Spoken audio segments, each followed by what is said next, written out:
더드림교회 성도 여러분 반갑습니다. 안동영 목사입니다. 오늘 수요신앙 강좌는 팀 켈러 목사님의 책 답이 되는 기독교 마지막 시간입니다. 12강 제목은요. 기독교 신앙은 답을 줄 수 있다입니다. 답을 줄 수 있다. 답이 된다라는 오늘 결론 부분입니다. 어떤 질문에 답이 될까요? 이 책 맨 뒤에 보면 이 질문이 적혀 있습니다. 하나님 없이 세상을 또 인생을 과연 어디까지 설명할 수 있을까라는 질문이죠. 하나님 없이, 종교 없이 세상을 해석하고 인생을 돌아보고 어떻게 살아야 되는지 하나님 없이도 설명이 가능하긴 합니다. 그것을 현대 세속주의라고 말을 합니다. 세속적이다라는 말이 좀 안 좋은 이미지로 들리지만 그런 의미는 아니고요. 그냥 과학적인 사고, 과학적인 사고, 그리고 경험적인 이성, 합리적인 판단, 이런 것을 통하여서 신이라는 존재 없이도 잘 살아갈 수 있다라고 그들은 말을 합니다. 그래서 어떤 성경 말씀, 이런 진리, 외부로부터 어떻게 강요되는 것 같은 이런 진리를 거부하죠. 회의하죠. 그리고 때론 냉소적으로 보면서 종교를 겁나 싫어하는 자들을 현대 세속주의자들, 그러니까 그냥 현대를 살아가는 무신론자라고 할 수 있겠습니다. 그런 자들은 종교 없이도 오히려 종교가 없어야 더 살기 좋은 세상이다라고 말을 하는데 우리는 그런 자들에게 묻는 것이 정말 그러냐라는 것이죠. 과학이 이렇게 발전했는데 그러면 인생의 모든 문제들이 다 해결됐느냐라는 거죠. 해결되지 않아요, 여러분.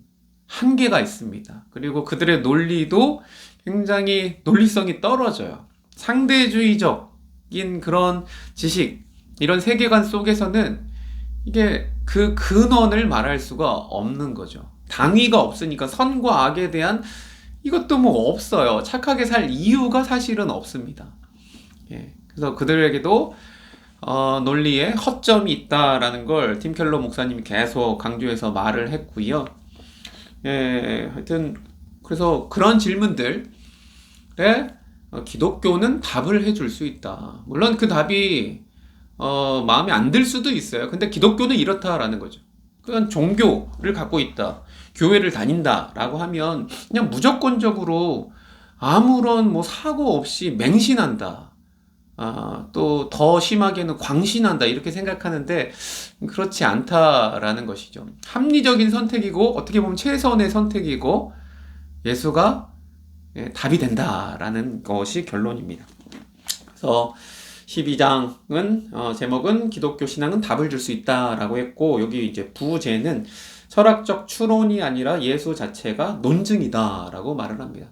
그래서 우리가 지난주에 하나님을 신앙하는 것 가장 말이 되는 선택이다 요거를 하면서 신존재 증명을 6가지로 했었습니다. 이게 철학적 추론에 의한 신존재 증명이 하나님이 있다라는 거죠.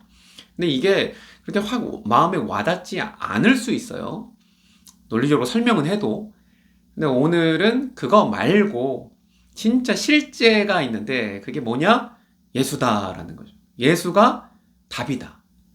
예수가 그냥 사람이 아니고 성경에서 말한 하나님의 아들이다라고 말을 하는 것입니다. 그래서 요한복음 14장 6절에 보면 예수님이 이렇게 말씀하세요. 예수께서 이르시되 내가 곧 길이요 진리요 생명이니 나로 말미암지 않고는 아버지께로, 그러니까 하나님께로 올 자가 없다라고 말했습니다. 그러니까 하나님께, 그 신에게 도달하려면 선을 엄청 행하거나 철학적으로 깨닫거나 득도하거나 어떤 업적을 이루거나 이렇게 인간이 신에게 도달할 수 있는 길이 없어요, 사실은요. 그게 산을 등산할 때에 여러 길들이 있겠죠? 근데 다른 길은 없다고 분명히 성경에서 말하고요. 어떤 길이 있습니까? 예수 그 길. 내가 곧 길이요. 길이라는 거죠. 아버지께로 갈 수 있는 유일한 길.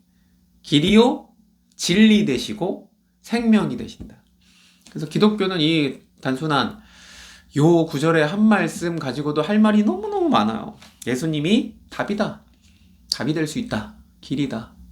우리 인생의 모든 문제들 많지 않습니까? 세상이 좋아졌다고 도 해결됐습니까? 아니요. 우리는 행복하지 않아요. 만족함을 얻을 수가 없습니다.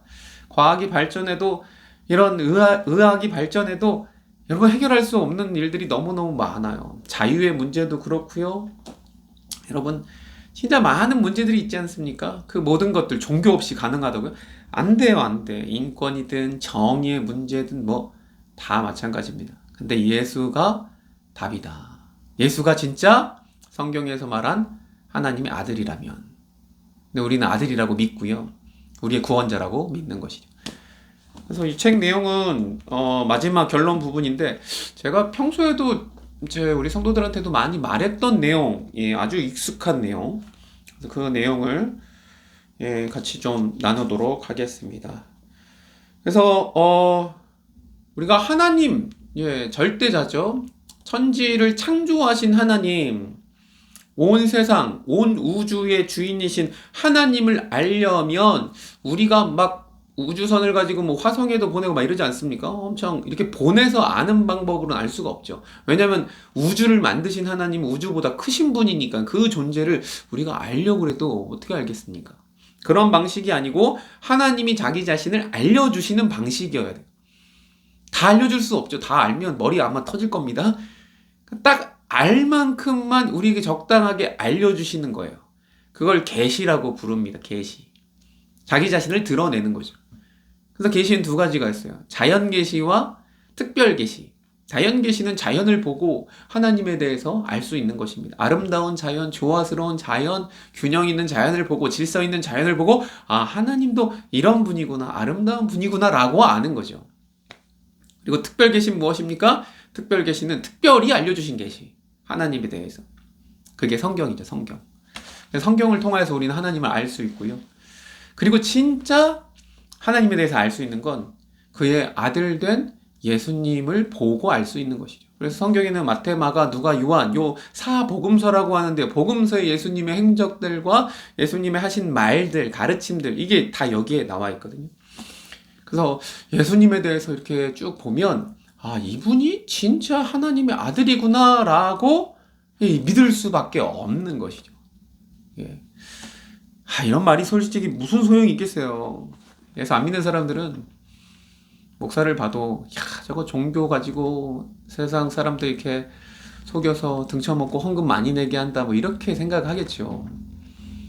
근데 솔직히 말하면 그렇지 않습니다, 여러분.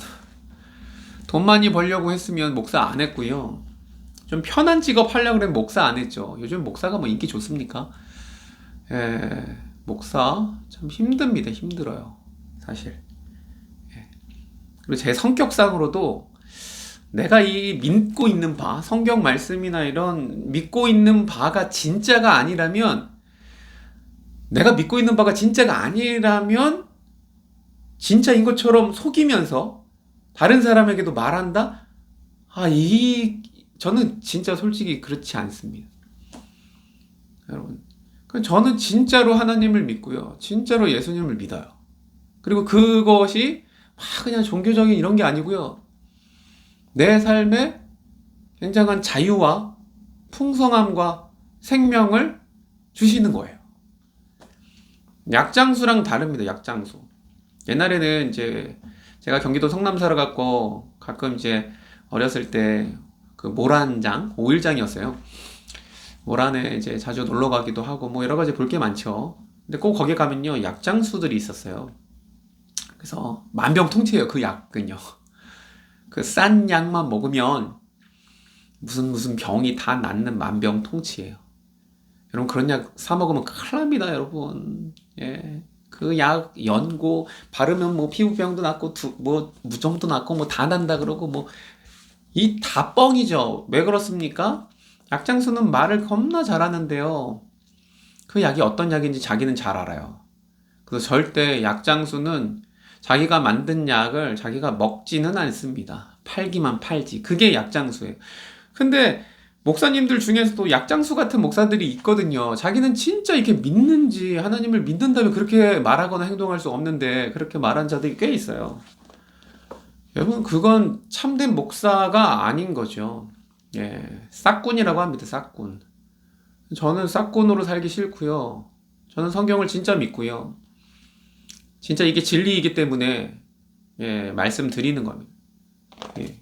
아무튼 좀 길어졌네. 여러분, 예수를 왜 믿느냐? 왜 교회를 다니느냐? 믿을만 하다니까요, 여러분. 종교가 왜 필요하냐? 그냥 마음의 위안 정도 얻으려고? 아니요. 다른 거 해도 돼요. 그런 정도라면. 근데 우리 인생을 여러분 걸만하다라고 저는 생각합니다. 걸만하다. 여러분의 인생은 어디에 걸려요? 돈에 걸려요? 행복하기 위해서? 아니요. 인생의 진짜 중요한 문제, 죽음의 문제, 사람과의 관계에서 진짜 고통스러운 문제들을 당할 때 우리가 의지했던 것들이 얼마나 힘이 없는지 알게 됩니다. 알게 돼요. 그때 종교를 찾아요, 사실. 그래서 별 인생에 문제가 없고 당당하고 그런 사람들은 사실 종교를 찾지도 않습니다.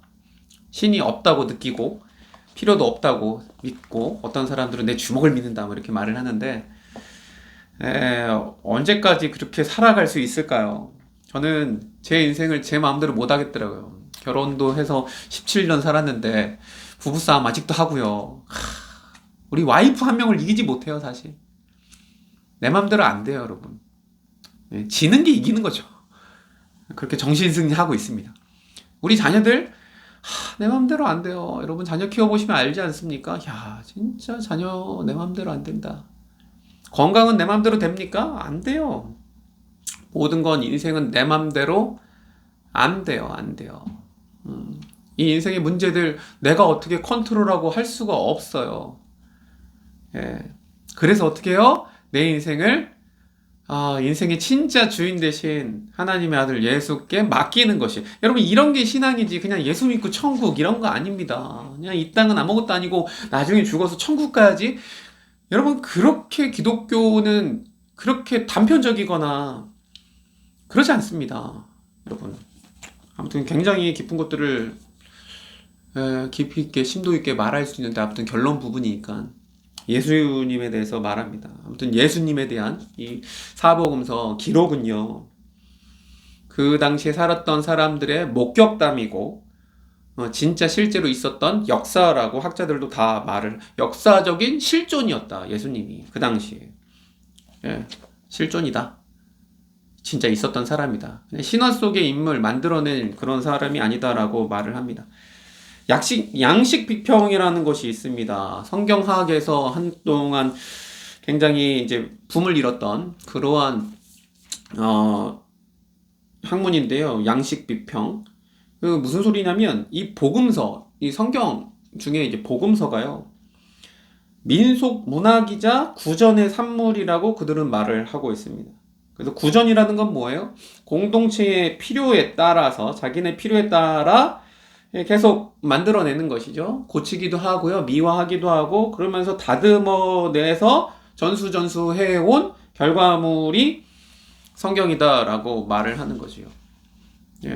다른 것들은 그럴 수 있어요. 근데 성경은 그렇지 않습니다. 성경은 어떤 말씀입니까? 특별히 이 복음서에 나타난 예수님의 행적들과 가르침, 내용들, 기적들, 그게 그냥 공동체가 만들어냈다? 구전으로 계속 바꿔왔다? 여러분 그렇지 않습니다. 성경이 66권이잖아요. 창세기부터 계시록까지. 구약 39권, 신약 27권인데 구약은 대부분이 이제 히브리어로 되어 있지, 아람어 좀 섞여 있고, 신약은 헬라어로 되어 있습니다. 근데 그게 다 이게 죽은 언어예요. 사어. 그러니까 언어도요 계속 쓰면 쓸수록 바뀌어요. 의미가. 우리나라 말도 요즘 애들 막 줄임말 쓰고 이제 못 알아듣겠어요. 옛날에 쓰던 한국말하고 지금하고 달라요, 여러분. 조선시대 쓰던 말하고 의미도 다른 게 굉장히 많습니다. 그럼 계속 바뀌어오지 않았을까? 바뀌지 않았어요. 히브리어랑 헬라어가 지금 이게 옛날 말이에요. 죽은 말. 의미가 안 바뀝니다. 헬라어도. 그래서 지금 그리스 사람들 헬라어, 아니요, 그 헬라어가 아니에요. 성경 헬라어는 다 이렇게 고정되어 있습니다. 아무튼 그렇게 또 얘기하려면 한참 걸리니까. 중요한 건 성경은요 변하지 않았다. 변하지 않았고, 학적으로 봤을 때 굉장히 많은 사료들이 있어서 이렇게 봤을 때 거의 원형을 추론해서 이렇게 생각해서 만들어낼 수 있을 만큼 굉장히 많아요. 논문도 많고. 그래서 여러분 진짜 한 손에 성경책이 들려있는데 기적에 가깝습니다. 성경을 안 읽어서 문제지만 아무튼 이 성경을 통하여서 우리는 예수님에 대해서 배울 수 있더라. 예수님과 같이 있었던 사람들의 목격담을 우리가 다 들을 수 있고 그들이 믿었던 바를 우리 성경을 통해 알 수 있다라는 것이죠.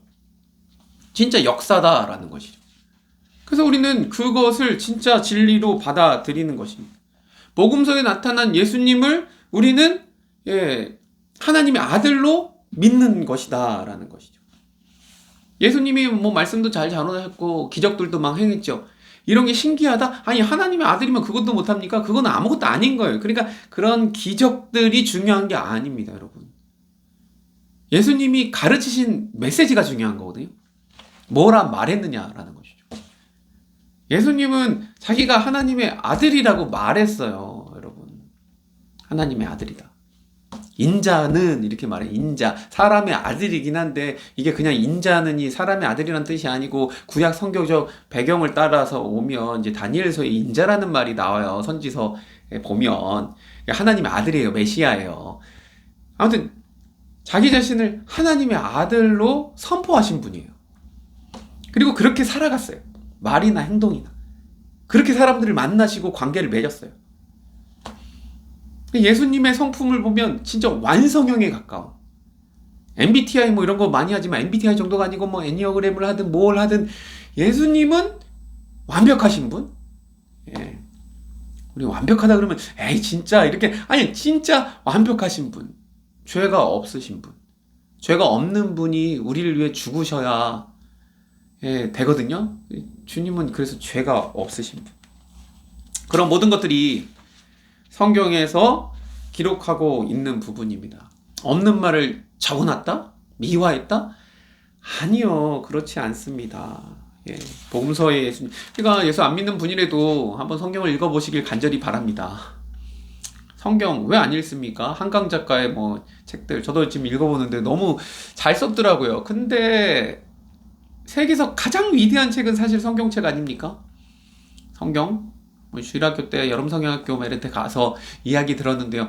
그런 거랑 좀 다르죠. 성경을 이제 성인이 됐으면 자기가 펴서 읽어봐야 되는데 다른 성경들 말고요. 마가복음이나 누가복음 이런 거 한번 읽어보시길 바래요. 한번 천천히. 뭐 믿으란 소리 아닙니다. 예수님이 어떤 분인지. 야, 이런 분이 있다고? 그 당시에 굉장히 파격적이죠. 늘 가난하고 힘없는 자들과 함께 했고요. 그 당시에 여자들은요, 또 애들은요, 인간으로 취급을 잘 안 당했거든요. 늘 여성들을 배려했고요. 약자들을 배려했고요. 이랬던 분. 굉장히 멋있는 분이에요. 강강약약이라 그러잖아요. 강한 자에게 강했어요. 그 시대 종교적인 지도자들이나 막 이런 바리새인들, 이런 권력자들, 걔네들한테는 막 독사의 자식들아 그러면서 막 들이받고 약한 자들에게는 한없이 따뜻하고. 그러니까 예수님은요, 굉장히 멋있는 분이에요. 굉장히 멋있는 분. 그러니까 인성과 신성이라고 하는데 인간적으로도 굉장히 멋있지만 그분이 하나님의 아들이라고요. 그 인성과 신성의 완벽한 조화를 이루신 분이 예수님이다라고 기독교인들은 믿고 있는 바입니다. 그래서 에이 그건 뭐 종교인들이 하는 말이지 라고 생각하겠죠. 여러분 아무튼 여러분은 선택해야 됩니다. 예수를 어떻게 볼 것이냐. 저도 이제 철학과 나왔으니까 뭐 철학 쪽에서 이제 말을 하죠. 세계 4대 성인 있지 않습니까? 4대 성인 뭐라고 배웠어요? 첫 번째는 소크라테스. 사실 소크라테스는 뭐 그냥 철학자인데 아무튼 소크라테스, 그리고 부처, 부처, 그리고 공자, 그리고 예수, 이렇게 말을 합니다. 뭐 그거에 뭐 정한 뭐 그렇게 할 수도 있죠 뭐. 근데 세계 4대 성인? 아니요. 4대 성인이 아니죠. 예수님은요. 예수님은 자기 자신이 말을 했듯이 진짜 하나님의 아들이시죠. 아니면 4대 성인이 될 수 없어요. 물론 훌륭한 말씀 많이 하셨지만 4대 성인이라기보다는 그냥 미친 사람으로 봐야 되는, 정신병자로 봐야 되는 것이죠. 4대 성인이, 똑똑한 사람이, 훌륭한 영향력을 미친 사람이 자기 자신을 신이라고 말을 하니까 그건 정신분열이죠. 훌륭한 사람이 아니에요. 그러니까 여러분은 선택을 딱 2가지로만 할 수 있어요. 4대 성인은 아니에요. 진짜 신이거나 미친 사람이거나. 중간은 없습니다. 저는 진짜 신이라고 믿는 거죠. 그 옛날 그 동네 2000년 전에 예루살렘에 사셨던 그 역사적 인물 예수가 진짜 하나님일 가능성이 굉장히 높다. 성경에서 계속 구약 성경에서 예언했던 우리를 위한 메시아가 맞겠구나라고 저는 그렇게 믿는 거죠. 네. 우리나라에도 자기가 자칭 메시아라고 하는 사람들이 38명이라고 제가 얼마 전까지 알고 있었는데요. 미친 사람들이죠. 그 사이비 종교 이런 사람들이 있습니다. 아무튼 우리나라에 굉장히 많아요. 38명? 그때 몇몇은 죽었을걸요. 아무튼 가보세요. 내가 신이다. 내가 하나님이다. 미친놈이죠. 미친놈. 예. 그럼 미친놈으로 보거나 진짜 신이거나. 그러니까 그 교주한테 빠진 사람들은 다 그렇게 믿고 있는 것입니다. 예. 근데 그 사람들은 그냥 그 정도인 것이지만 예수님은요, 이 기독교는요, 세계에서 가장 영향력이 큰 종교가 기독교 아닙니까? 물론 뭐 이슬람도 크지만 가장 영향력이 있어요. 세계사의 그 역사 가운데, 인류의 이 역사 가운데 기독교가 얼마나 많은 이런 것들, 예, 사상적 배경과 이런 모든 것들을 얼마나 많이, 예, 뒷받침했는지 몰라요.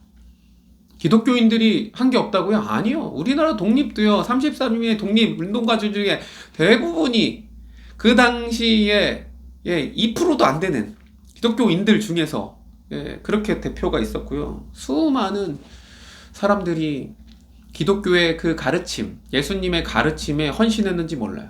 사랑과 정의, 이 가치, 또 하나님 나라라는 가치를 가지고 살았는지 몰라요. 그래, 여러분, 기독교를 너무 무시하면 그 굉장히 무시하는 사람이 굉장히 무식한 겁니다. 무식한 것. 아무튼 예수님은 미치광이거나 사기꾼이거나 그 모든 게 아니라면 진짜 하나님의 아들이셨다라는 것입니다. 그래서 이 예수님에 대해서 뭐 여러 가지 말을 많이 할 수 있지만 중요한 건 부활입니다. 부활. 그래서 이 책의 맨 마지막에도 부활 부분을 말합니다. 예수님이 우리의 죄를 위해서 하나님의 아들로서 이 땅에 오셔서 사시다가 십자가에 못 박혀 돌아가셨어요. 물론 모든 사람은 다 죽으니까 그렇게 죽을 수도 있어요. 근데 어떻게 기독교가 되었느냐? 죽음으로 끝났다면 기독교는 안 됐을 겁니다. 근데 기독교의 핵심적인 내용은 예수님의 우리를 향한 죽음과 부활이거든요. 부활. 부활이 기독교 메시지의 핵심입니다. 사망의 권세를 이기고 부활하셨다. 살아났다라는 것이죠. 여러분, 사망은 어떻게 이깁니까? 안 죽는 거, 불사로 사망을 이기는 게 아닙니다. 진시황은 맨날 불로초 찾으러 다녔잖아요. 안 죽으려고. 영원히 살려고. 그게 안 되는 거예요. 진짜 사망을 이기려면요, 안 죽는 게 아니고요, 죽었다가 다시 살아나는 거예요. 살아나는 거. 부활. 예수님이 그런 거예요. 그러니까 예수님이 부활하셨다는 것을 믿으면 우리도 살아나는구나. 다시 영원히 사는구나 라고 알게 되는 것이죠. 그래서 부활의 증거를 말하는데요, 예수님 진짜 죽었다가 살아났느냐? 예, 여러 가지 증거들이 있습니다. 3가지 증거를 말하는데 저도 부활절 설교 때 항상 이 3가지를 말하곤 합니다. 그리고 똑같은 말이 적혀 있어요. 첫 번째는 예수님의 무덤이 비어 있다라는 것이죠. 무덤이 비어 있으니 당연히 부활한 것이다 라고 믿는 것이다. 아주 심플합니다. 저도 성지순례 가갖고 예수님 무덤, 예수님 죽은 곳 무덤 뭐 이런데 다요, 그 기념 교회들이 있으니까 굉장히 복잡합니다. 줄 서 있고 막 그러는데, 아무튼 중요한 건 뭐예요? 예수님의 무덤이 없다, 시체가 없다라는 것입니다. 공자도 무덤이 있고요, 부처도 무덤이 있고 다 무덤이 있어요. 죽은 사람은 시체가 있고요. 예수님의 무덤은 비어있다. 비어있다. 예. 그래서 그것이 첫 번째 증거가 됩니다. 물론 이제 성경을 안 믿는 사람들은 예수님의 시체를 뭐 제자들이 도둑질해 갔다 훔쳐갔다 이렇게 말을 하는데, 아니요, 그럴 수가 없었습니다, 여러분. 제자들이 사실 그 당시에 굉장히 겁을 먹고요, 막 도망 다니고 이랬는데, 걔네들이 무슨 뭐 갑자기 특공대처럼 용기가 100배 이렇게 충만해서 예수님 시체를 어떻게 해요? 난 예수를 모른다라고 수제자 베드로도 욕하고 도망갔던 그때인데, 예수님의 무덤이 비어있다? 이게 부활의 첫 번째 증거입니다. 두 번째는요, 예수님 부활에 증인들이 많이 있었어요. 예수님 부활하셔서 많은 사람들을 만나셨고, 또 500여 성도들이 보는 앞에서 승천하셨다라고 사도행전에 보면 기록되어 있거든요. 그래서 그 당시에 예수님의 부활을 목격한 목격자들이 많이 있었어요. 예, 살아났다라는 거. 수백 명이 나라는 거죠. 그래서 초기 공동체 가운데 예수님의 부활은 그냥 기정사실이었어요. 왜냐하면 목격자들이 많으니까. 그리고 예수님의 부활의 증인들이 있었어요. 예수님 처음 부활하셨을 때 그 무덤 문을 열고 만났을 때 처음에 만났던 여자가 있어요. 마리아. 사실 이 마리아가 첫 번째 목격자긴 한데 어떻게 보면 증인이죠. 근데 이게 성경에 그렇게 제가 만약에, 그러니까 성경을 제가 적었다면 요거 좀 뺍니다. 그 당시에 영향력 있고 신뢰할 만한 어떤 이런 사람의 이름, 특별히 남자 이름을 적어서 그 사람이 만들어놨다 해야 이게 예수님 부활했다는 걸 더 이렇게 신빙성이 있게 될 텐데, 성경이 그렇지 않아요? 마리아가 처음 만났다라고 성경에 그냥 적어놔요. 여러분, 그게 그래서 진짜입니다. 진짜 그랬기 때문에. 아니, 만난 걸 어떡해요. 원래요, 그 당시에 이제 법적 증인은 항상 2명 이상 세워야 되는데, 법적 증인으로 여자는요, 그 증거 능력이 상실해요. 증인으로 안 세워져요. 믿을만하지 못하다고 여겨집니다. 근데 예수님의 부활의 첫 목격자 마리아, 이 마리아는 또 얼마 전에 귀신 들렸다가 7귀신 들렸다가 예수님이 고쳐주는 사람, 그러니까 이 귀신 들려고 또 이상한 소리 해야 되네, 이런 말을 분명 들었을 거거든요. 근데 어떡합니까? 그 사람이 첫 번째 봤는데 제자들도 보고요. 그래서 저는 이런 증거가 오히려 증거가 좀 이렇게 떨어지는 증거 아니냐? 아니요. 확실한 증거. 그래서 성경은 진짜구나라고 믿게 되는 것이죠. 예수님의 부활을 목격한 자들이 있다. 이게 두 번째 증거입니다. 부활에. 그리고 세 번째 증거. 저도 이게 이게 제일 이제 하이라이트입니다. 예수님이 부활한 확실한 결정적인 증거는 무엇입니까? 예수님의 부활을 경험한 제자들과 많은 성도들의 삶이 변화된 것이 증거입니다. 그러니까 예수님이 부활을 안 했다라고 믿으려면 어떻게 되냐면, 예수님이 그냥 죽었다라고 믿으려면 예수님을 따랐던 자들이 갑자기 어떤 사건을 계기로 그들이 완전 획가닥 변한 것을 설명해 낼 수 있어야 되는 것이죠. 여러분, 그들은 겁쟁이였어요. 숨어 있었어요. 당연하죠. 목숨이 뭐 여러 개입니까? 하나니까 얼마나 겁나요. 예수님처럼 우리도 죽겠구나 싶었어요. 근데 그들이요, 갑자기 어떤 사건을 계기로요, 변화돼서요, 죽음도 두려워하지 않고요, 막 복음을 전하고 예수님 살아나셨다고 증거하면서 막 돌아다녔다고요. 그러다 진짜 잡혀 죽기도 하고요. 그래도 막 복음이 막 전파되는 거예요. 뭐 때문에요? 그냥 우리끼리 모여갖고, 야, 우리 예수님은 죽었지만 시체 우리 훔쳐갖고 그냥 예수님 살아났다라고 하자. 그래야 우리 종교가 되니까. 여러분, 그럴 수 있습니까? 말이 안 되죠. 그래서 예수님이 부활했다라고 거짓으로 만들어낸다고요? 여러분, 그런 거에 어떻게 목숨을 겁니까? 자기 목숨을, 자기 자식 목숨을, 자기 와이프 목숨을 어떻게 같이 걸어요? 그냥 우리끼리 그냥 집단 체면 상태에 빠지자, 우리 그렇게 세뇌하자. 아니요, 여러분, 거짓은요, 결국 진리 가운데로 드러나게 되어 있는 것입니다. 그러니까 이해가 안 되는 거예요. 설명할 수가 없어요. 근데 왜 이렇게 계속 골머리 아프면서 설명하려고 합니까? 단순한데 예수님이 진짜 부활하셨기 때문에 그래요. 그 부활한 예수님을 만난 거예요. 제자들도 믿을 수가 없었습니다. 그래서 도마 같은 사람은요, 나 예수님 부활한 거 진짜 못 본 거예요. 다른 제자들은 다 봤는데, 그래서 다 살아났다고 하는데 이 도마는 나도 못 믿겠다. 그래서 예수님 손에 못 자고 만져봐야, 옆구리 창 짜고 이거 만져봐야 믿겠다라고 했는데 진짜 만났어요. 야, 만져봐라. 너 못 믿었지? 그제서 믿어요. 그리고 목숨을 걸어요. 제자들이 순교를 해요. 그러니까 다른 거 다 떠나서요. 사람이 어떻게 변하냐고요. 저는 사람은 잘 안 변한다고 생각해요. 한 가지 변할 수 있는 건 예수님을 만나면 변화돼요. 부활하신 예수님을 만났어요? 헉! 그럼 변화돼요. 변화돼요.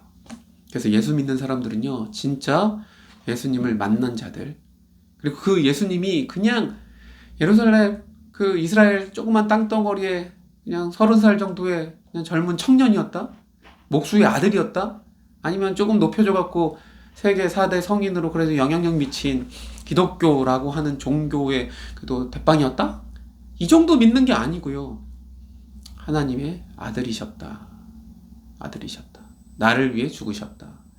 그리고 진짜 성경에 미리 말씀하신 대로 다시 살아나셔서 사망을 이기셨고 죽음의 문제를 해결하셨고 예수님을 믿는 자들을 뭐 이게 다른 조건이 아닙니다. 그냥 믿는 자에게 하나님의 자녀가 되는 권세, 특권을 주셔서 그렇게 우리를 구원하셨고 하나님 나라를 살아내도록 우리에게 말씀하신다라는 거죠. 그래서 예수님은 진짜 길이 되신다. 아버지 하나님과의 죄 때문에 단절된 우리들 어떻게 해결할 수 없죠. 어떻게 해결합니까? 이 죄의 문제, 죄의 싹슨 사망의 결과는 어차피 사람은 다 죽거든요. 근데 죽음으로 끝나는 게 아니고 죽음 이후에 영원한 삶이 있거든요. 그 문제를 어떻게 해결하느냐? 예수님 말고는 해결할 분이 없다. 그래서 예수님은 하나님께로 나아가는 유일한 길 되신다. 유일한 길. 여러분 다른 길, 좀 더 쉬운 길이 있으면 전 그거 가겠습니다. 저도. 근데 다른 길이 없어요. 다른 길이 없어요. 유일한 길 예수. 유일한 진리 예수. 유일한 생명 예수.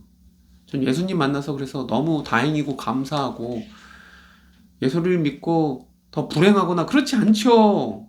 진짜를 알아버렸는데 행복합니다. 만족하고요.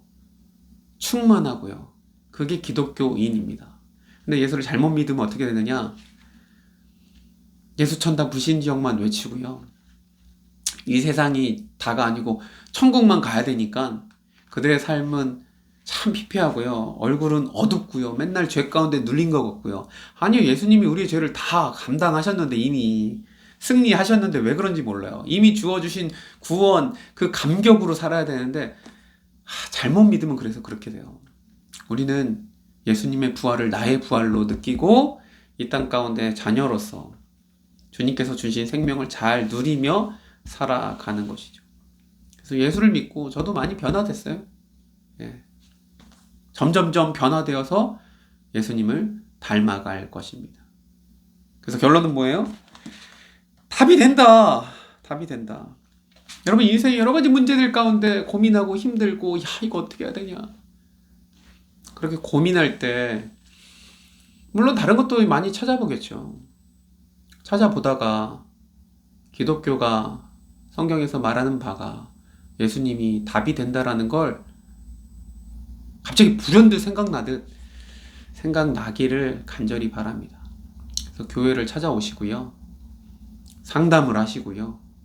기도를 받으시고요. 예수님에 대해서 소개를 받으세요. 예수님을 만나보십시오.